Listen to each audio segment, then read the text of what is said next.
张师擅长作联语。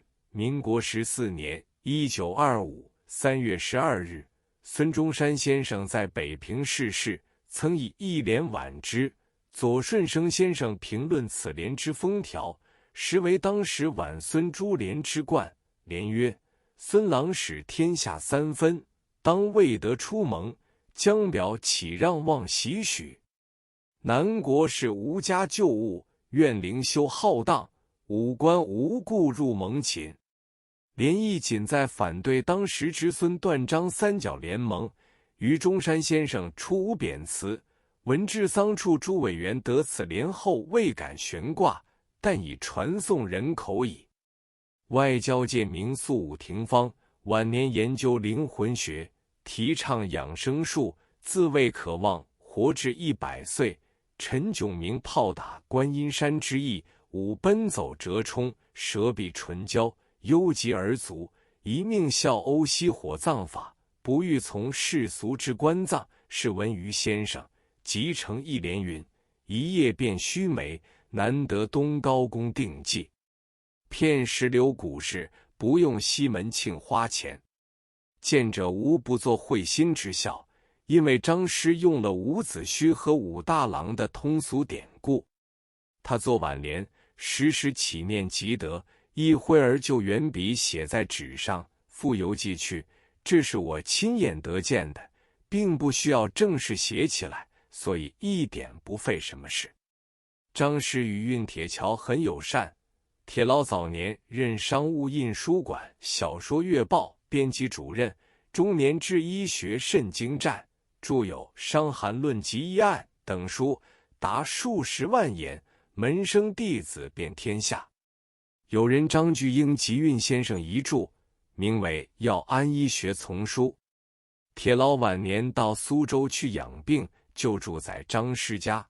铁老逝世时，张师有联云：千金方不是奇书，更从苍冥求其秘。武旦散竟成墨迹，上联甲以为边经。张师和西医往还也很多。某年，名西医将逢致患，家因伤寒而卒，先生亲撰挽联致哀，附邮寄去。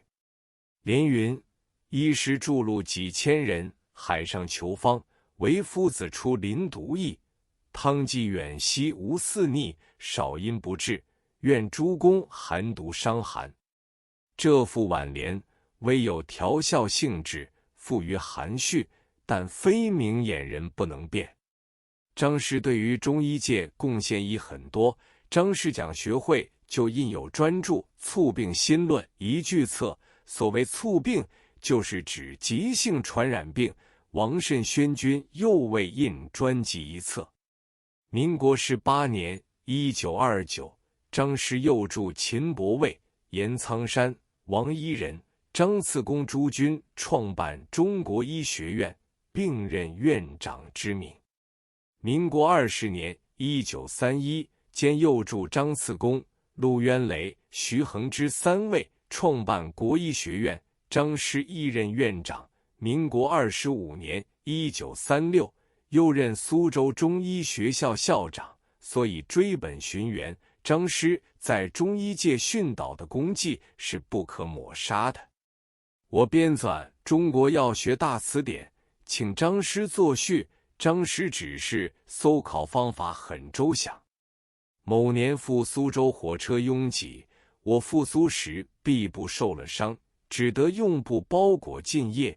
张师正临窗挥毫，看见我的情形，说：其三折弓之谓乎？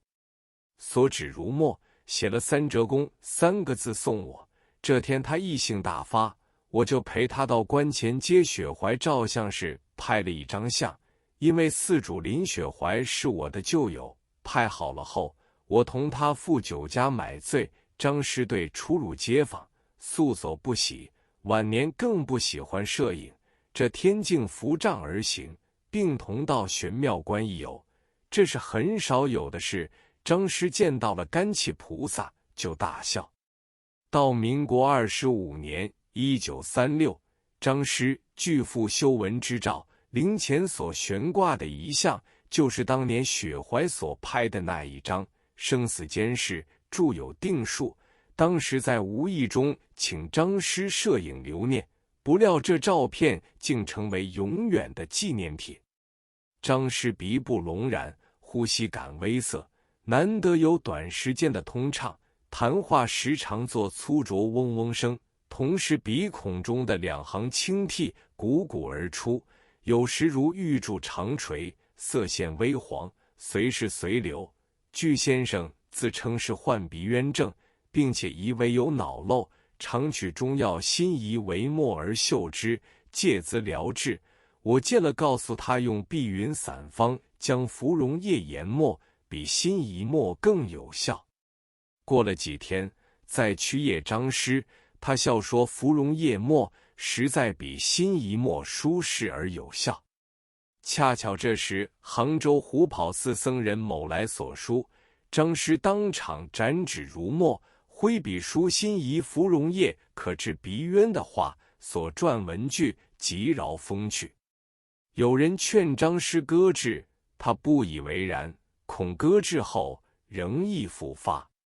张师的鼻渊症病源起在民国3年1914，遭受袁世凯游击之时，因为被风寒所侵，初患重伤风，不加治疗，日子一久，才迁延成这种疾病的。